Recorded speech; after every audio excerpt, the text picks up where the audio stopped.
Lors des 2 derniers épisodes, nous avions parlé en premier de l'arrivée de Turgon en Terre du Milieu et de Vinyamar, de sa découverte de la vallée cachée et de la belle Gondolin. Nous avions aussi parlé de la venue d'Úrin et de celle de Maeglin et Éol. Dans cet épisode, nous allons alors parler de la venue du dernier humain en ces murs et de sa chute inévitable et des heures de gloire qui ont pu exister. Alors soyez les bienvenus pour le dernier épisode sur la série de Turgon et Gondolin. Le dernier épisode se terminait sur la libération de Úrin par Morgoth et le retour de Turgon à Gondolin avec son armée. Si vous avez rien compris à cette phrase, c'est que vous n'aviez pas regardé le premier et deuxième épisode, ce que je vous conseille d'aller faire tout de suite. Ça va vraiment vous aider à comprendre celui-ci dans ses plus grands recoins. Alors on se retrouve juste après que vous ayez été regarder ces 2 épisodes. Après le retour du roi dans la cité, Maeglin fit construire la 7e porte et dernière porte de Gondolin par crainte que Morgoth ne découvre la vallée cachée. Ectelion était le gardien de la porte, qui était comme une grande clôture d'acier traversant l'Orfalk Hekor. La clôture avait 7 grands piliers d'acier en forme d'aiguille, et entre ces piliers, il y avait 7 barres transversales d'acier et 49 barres verticales avec des têtes comme des larges fers de lance. Au centre, au-dessus du pilier le plus central, s'élevait une grande image, le aume royal de Turgon, la couronne du roi caché, sertie de diamants étincelants. La porte s'ouvrait vers l'intérieur de chaque côté du pilier de la couronne. Cette porte suivait la porte d'or, et une fois ouverte, elle menait à une haute terrasse qui donnait sur Tumladen, la vallée cachée. Maintenant, je dois vous parler d'un héros des hommes qui vint à Gondolin. Mais alors qu'il devrait avoir son propre épisode, vous ne m'en voudrez pas d'allonger celui-ci pour vous parler de la vie de Tuor, fils de Huor. Tuor Eladar était un héros des Edain dans les dernières années du Premier Âge et le père d'Eärendil. Bien qu'il soit un homme, il fut choisi par le Vala Ulmo pour être le dernier espoir des Noldor face à l'anéantissement par les forces de Morgoth.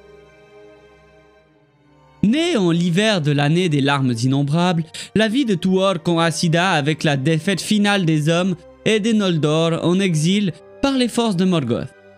Il était de la maison de Hador, mais après la mort de ses parents, Huor et Rian dans la Nirnaeth Arnoediad, il fut pris en charge par les elfes survivants de Mithrim. Voici son histoire. Son père, Huor, et son fils aîné, Húrin Talion, ont été accueillis par leur famille à Brethil. Ils étaient de la maison de Hador, mais descendaient aussi de la maison de Haleth par leur mère. Au cours d'une bataille suivant Dagor Bragollach, les frères échappèrent aux hordes de Morgoth avec l'aide d'Ulmo, et Thorondor, le grand roi des aigles, les amena à Gondolin. Ulmo conseilla au roi Turgon de les traiter comme des invités, car l'aide dont il aurait besoin dans le futur lui viendrait de leur maison. Après qu'ils eurent beaucoup appris de Gondolin, Turgon renonça à contre-cœur à sa loi et les laissa partir sous condition de leur silence, comme je l'ai déjà dit dans l'épisode précédent. À son retour, Huor épousa Rayane de la maison de Beor. Ainsi, Tuor était donc un descendant des 3 maisons des Edain, Beor, Hador et Haleth. Lorsque Rian fut enceinte, Tuor donna son nom à Tuor avant même sa naissance. Quelques mois plus tard, Huor tomba au cours de la Nirnaeth Arnoediad en défendant la retraite de Turgon, adressant ses derniers mots au roi des elfes. « De ta maison viendra l'espoir des elfes et des hommes.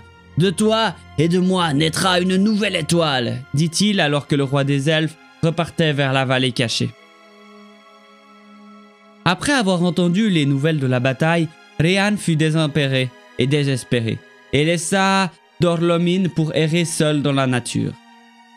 Elle fut secourue par les Sindar de Mithrim, qui l'emmenèrent dans leur demeure dans les montagnes. Avant la fin de l'année, Tuor naquit et fut confié aux elfes de Mithrim pour être pris en charge. Rian, ayant appris par Anaël, le chef des elfes, la nouvelle de la mort de Huor, se rendit à Othendenkin et elle se coucha de chagrin et mourut ici, avant la fin de l'année. Peu après, Itlum fut occupé par les hommes étranges et mauvais qui avaient rejoint Morgoth dans les Nirnaeth Arnoediad. Anaël et son peuple se réfugièrent donc dans les grottes d'Androth, où Tuor passa sa jeunesse. À l'âge de 16 ans, Tuor souhaita faire la guerre aux orques et aux usurpateurs qui opprimaient la terre de ses pères, mais cela lui fut refusé et interdit par Anaël. Un jour, le groupe décida de fuir la région pour se rendre dans les bouches du Sirion. Peu après leur départ, cependant, ils furent assaillis par les orques et contraints de se disperser dans la nuit.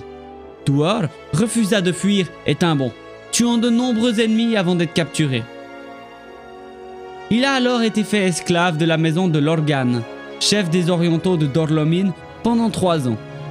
Il était traité durement car Lorgan connaissait sa lignée, mais il a néanmoins enduré le supplice jusqu'à ce qu'il trouve l'occasion de s'échapper. Envoyé dans les bois pour une course, il tua ses gardes et, échappant à toute poursuite, retourna près des grottes d'Androth.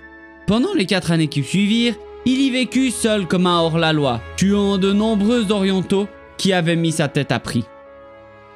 Il cherchait l'Anon Ingelid, la porte des Noldor, à travers les montagnes par laquelle Anaël avait l'intention de fuir Itlum sans se faire remarquer. Après des années et des années de recherche, le Vala Ulmo, qui avait depuis longtemps choisi Tuor comme instrument, lui envoya un signe qui le mena finalement à la porte des Noldor. En atteignant son entrée, Tuor rencontra Gelmir et Arminas, les messagers de Círdan qui cherchaient un chemin vers Gondolin la secrète, et ils lui montrèrent le chemin à travers les montagnes vers Nevrast.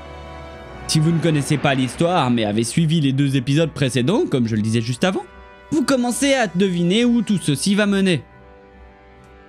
En l'an 495, Tuor traversa Nevrast et devint le premier homme à atteindre les rives de la Grande Mer, et ressentit pour la première fois l'appel de la mer qui l'accompagnerait pour le restant de ses jours. Il s'attarda le long du rivage jusqu'à l'automne, puis, après avoir reçu un autre signe d'Ulmo, suivit les 7 signes vers le sud. Les signes, cette fois-ci les oiseaux, pas les signes comme celui de Ulmo. Ceux-ci le conduisirent à la ville abandonnée de Vinyamar, où il y a longtemps Turgon avait habité, et, à la demande d'Ulmo, laissé une épée, une armure et un bouclier portant l'inscription d'un signe blanc sur champ bleu.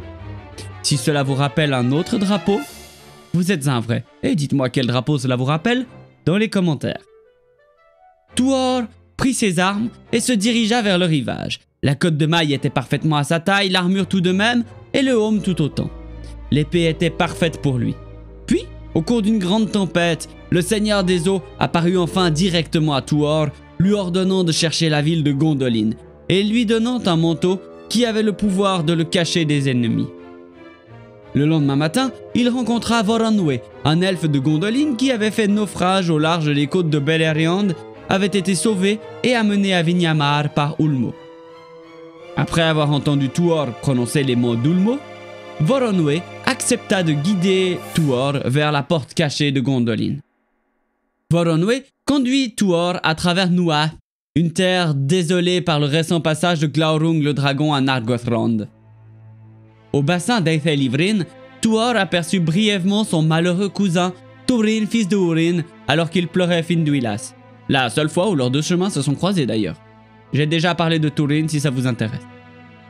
Puis, après avoir enduré un hiver amer, Tuor et Voronwë atteignirent finalement les 7 portes de Gondolin. Ils furent faits prisonniers par Ellen Makil et amenés devant Ecthelion de la Fontaine qui, reconnaissant à ses armes que Tuor avait été envoyé par Ulmo, les accueillit dans la ville avec honneur. Tuor se présenta ensuite devant le grand roi Turgon et lui transmit le message d'Ulmo. Le destin de Mandos était sur le point de s'accomplir, et toi, Turgon, tu devrais abandonner ta ville et te retirer dans les havres de Sirion. Turgon choisit cependant de ne pas tenir compte de l'avertissement d'Ulmo, bien que celui-ci l'incita à bloquer la porte cachée et à rendre l'isolement de Gondolin complet. Tuor resta donc à Gondolin, et comme son père avant lui, il apprit beaucoup des elfes et tomba amoureux d'Idril Celebrindal, la fille du roi. Et elle tomba amoureuse de lui. Et en 502, ils se mariaient. Cette union, ainsi que la faveur du roi et le souvenir de son père, fit aimer Tuor au peuple de Gondolin et il fut nommé chef de la maison de l'aile. Seul Maeglin nourrissait une haine et une jalousie secrète à son égard. Nous allons donc parler très rapidement des maisons de Gondolin, qui seraient au nombre de 12. J'ai bien dit qui seraient, car le canon de ces maisons a été retiré par Tolkien lui-même et n'est présent que dans le livre nommé La chute de Gondolin et un seul chapitre du Silmarillion. Mais voici ce que l'on sait. Alors que les jours étaient courts et que les nuits s'allongeaient en Beleriand, les Gondolindrim se réunissaient en conseil, centrés autour des 12 maisons royales, menées et régies par un chef reconnu et charismatique. Voici leur nom et leur chef. La maison du roi était dirigée par nul autre que Turgon lui-même. La maison de l'aile, dirigée par Tuor, vous comprenez maintenant pourquoi j'en parle, et pas dans l'épisode précédent. La maison de la taupe, dirigée par Maeglin. Vous vous étonnez qu'il soit un peu malheureux si le nom de sa maison était celui de la taupe. J'ai connu mieux. La maison de l'hirondelle, dirigée par Duilin. La maison de l'arche sacrée, dirigée par Egalmoth. Les maisons du pilier et de la tour enneigée, dirigées par Penlod. La maison de l'arbre, dirigée par Galdor. La maison de la fleur d'or, dirigée par Glorfindel. La maison de la fontaine, dirigée par Ectelion. La maison de la harpe, dirigée par Salgant. Et pour finir, la maison du marteau de la colère, dirigée par Rogue. Rogue et Roger, pas Severus Rogue. Ces maisons étaient toutes d'ascendant royal et aimé. Elles agissaient en conseil pour prendre des décisions utiles et bénéfiques pour Gondolin. Certains de leurs chefs de ces maisons étaient connus, à l'instar de Turgon, Tuor Maeglin, Glorfindel et dans une moindre mesure Ectelion. Peu de temps après leur union donc, Tuor et Idril donnèrent naissance à un demi-elfe qui fut nommé Earendil, ou ami de la mer, reflétant la passion de la mer que Tuor transmit à son fils. La chute de Gondolin approche, mais sera narrée après une courte page de pub. Buvez Noldorier, l'eau la plus saine des terres du milieu, issue des anciennes sources d'Ectelivrin. L'eau la plus saine et douce du monde. Avec Noldorier, tous vos soucis sont oubliés. Vous êtes encerclés à Gondolin et n'avez rien à faire de vos soirées? Alors venez les mardis, mercredis et jeudis vous divertir au tournoi des Mémoires de la Terre du Milieu sur twitch.tv/Bulia. Twitch.tv/Bulia, le meilleur endroit pour se divertir de l'ennemi à ses portes. Vous avez la richesse d'un dragon et la générosité d'un hobbit, mais personne à qui le démontrer? Eh bien réjouissez-vous, car les Mémoires de la Terre du Milieu ont un compte Tipeee, caché profondément sous le Kelebdil, où vous pourrez faire don de vos plus belles pièces d'or. Le lien est en description. Vous êtes barbu, vous êtes passionné et vous êtes sage. Avec plus de 1000 ans de savoir-faire nain, la brasserie Couseau de bière saura vous ravir. Un tonnelet de bière pour me réchauffer. De la Belle Gospel Ale au célèbre Khazad-Stout, en passant par la Zirak Gorog, une douce blanche que votre palais saura apprécier. Tout est disponible de la shop au fût de 15 litres pour les petites soirées entre amis. Brasserie Couseau de bière, la passion depuis des millénaires. Qui est-ce qui va la boire? Revenons maintenant à la chute de Gondolin, qui s'approche de plus en plus. Malgré le rejet de l'avertissement, Turgon se sentait mal à l'aise, se souvenant du destin de Mandos et craignant la trahison. Il ordonna donc de fermer les portes des montagnes et interdit à quiconque de quitter la ville, que ce soit pour la paix ou la guerre, comme nous l'avons vu juste avant. Le premier grand coup porté à la sécurité de Gondolin est arrivé par accident. Húril, qui avait été retenu en captivité par Morgoth, fut libéré pour errer dans le monde. En l'an 501 du Premier Âge, il arriva au bord des montagnes encerclées, espérant trouver le chemin secret vers Gondolin. Mais la voie était close, la rivière sèche bloquée et les portes enfouies. Thorondor lui-même informa Turgon de la présence de Húrin. Le roi y vit un mauvais présage et, craignant ce que Morgoth aurait pu faire à Húrin, refusa de le secourir. Mais quand il changea d'avis, il était trop tard. Húrin, ne voyant rien, cria d'une voix forte « Turgon! Turgon! Souviens-toi des marais de Sérec! Oh Turgon! N'entendras-tu rien de tes salles cachées ?» Morgoth connaissait maintenant la zone générale dans laquelle se trouvait Gondolin, car ses espions observaient Húrin, et l'homme se détourna alors, brisé et amer. En 507, Doriath tomba, j'en ai déjà parlé, et Gondolin devint ainsi le dernier royaume elfique résistant au pouvoir de Morgoth. Thorondor informa Turgon de la chute de Nargothrond et de Doriath. Mais Turgon n'agit pas et jura de ne jamais se battre aux côtés des fils de Fëanor qu'il détestait encore et toujours. Dans les années qui suivirent après que Húrin eut exposé la région de Gondolin, Morgoth intensifia ses recherches dans les terres situées entre la rivière Sirion et Anak. Cependant, ses espions et créatures ne purent aller beaucoup plus loin grâce à la protection des aigles. Pendant ce temps, à Gondolin, la paix régnait, la fête régnait, et personne ne savait que le royaume était encerclé par l'ennemi. Tous, sauf Idril, qui ressentait de mauvais pressentiments, dans son cœur aussi ordonna-t-elle la construction d'un tunnel de fuite qui menait à la plaine dans la partie nord de la ville. Seules quelques personnes furent informées de cette voie et elle demanda expressément que Maeglin n'en entende jamais parler, car elle commençait à soupçonner l'elfe noir de félonie. En l'an 509, Maeglin, désobéissant aux lois de Turgon, s'éloigna trop de la cité alors qu'il cherchait du minerai. Là, il fut capturé par les orques et emmené à Angband. Effrayé par les tortures, Maeglin acheta sa vie en échange de la trahison de Gondolin. Il était également motivé par sa haine pour Tuor et le désir d'Idril. C'est pourquoi il donna à Morgoth l'emplacement exact de la ville ainsi que les voies par lesquelles elle pouvait être atteinte et attaquée. Morgoth était très satisfait et il promit de faire de lui le seigneur de Gondolin sous sa vassalité. Et il lui promit aussi la main d'Idril, ce qui fut considéré comme la pire des trahisons des temps anciens. Maeglin fut libéré afin d'éviter toute suspicion et de pouvoir attaquer de l'intérieur le moment venu. Le destin de Gondolin était scellé et l'acte de Maeglin pourrait être rapporté à certains actes de la guerre de Troie, si vous connaissez l'histoire antique. L'année suivante, alors qu'Eärendil avait 7 ans, Morgoth était prêt et envoya une armée massive composée de balrogs, d'orques, de loups et de dragons. Ils traversèrent la partie nord de l'Ecoreath, les montagnes encerclantes, là où les montagnes étaient les plus hautes et donc les moins gardées. Dans la ville, les Gondolinrim préparaient les portes de l'été, une fête au cours de laquelle ils accueillaient le lever du soleil. Mais au lieu de voir la lumière de l'est, une lumière rouge apparut au nord, et rien n'arrêta l'ennemi jusqu'à ce qu'il atteigne les murs de la ville et le siège commença. Il y eut un grand siège au cours duquel les capitaines des maisons royales et leurs guerriers tombèrent après de hauts faits.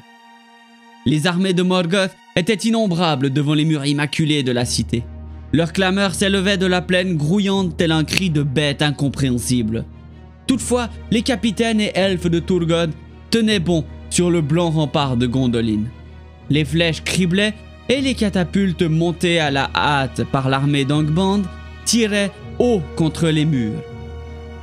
Le feu se déversait parmi les rangs ennemis et certaines flammes se déplaçaient parmi les orques. Les balrogs étaient venus. D'immenses tours de siège assemblés hors de portée des murs furent dépêchés et poussés par des trolls dangereusement près du haut rempart. La défense était coriace, mais le pouvoir de Morgoth ne pouvait être ainsi arrêté car le Seigneur des Ténèbres était au sommet de sa puissance et ses armées si nombreuses que Gondolin était-elle un château de sable blanc construit par des enfants alors que la marée monte. La tour du roi fut défendue, mais elle tomba en ruine et le roi Turgon y mourut aussi. Pendant ce temps, attaquant de l'intérieur, Maeglin captura Idril et Eärendil, les emmenant sur les murs. Mais Túrin arriva à temps pour les sauver tous deux, et après avoir combattu Maeglin, l'elfe félon fut jeté dans les flammes par Tuor. Rassemblant autant de personnes qu'ils purent trouver, Tuor et Idril s'échappèrent par leur tunnel. Dans la plaine, ils purent passer inaperçus grâce aux vapeurs et à la fumée provenant de la ville en feu et de ses fontaines désormais asséchées. La route fut difficile à travers les montagnes. À un moment donné, Glorfindel dut faire face à un Balrog seul, alors qu'il suppliait les autres de s'enfuir. Il tira sa longue épée et fit face. Il réussit alors, après un rude combat, à faire trébucher et tomber le Balrog dans le précipice. Mais Glorfindel tomba avec lui et mourut. Mais enfin, les exilés de Gondolin arrivèrent à Nantathren, et après y être reposés quelque temps, ils descendirent au refuge des bouches du Sirion, où ils pleurèrent la perte de la cité blanche de Gondolin. Plus tard, le fils de Tuor et Idril et Arendil eut 2 fils nommés Elrond et Elro. Il les laissa en Terre du Milieu alors que lui-même partait vers les terres immortelles porter le message des Eldar. Voici qui clôt cette série sur le destin de Turgon et de la plus légendaire cité du Premier Âge, Gondolin aux 7 noms. Je vous dis donc à bientôt en Terre du Milieu. Ciao!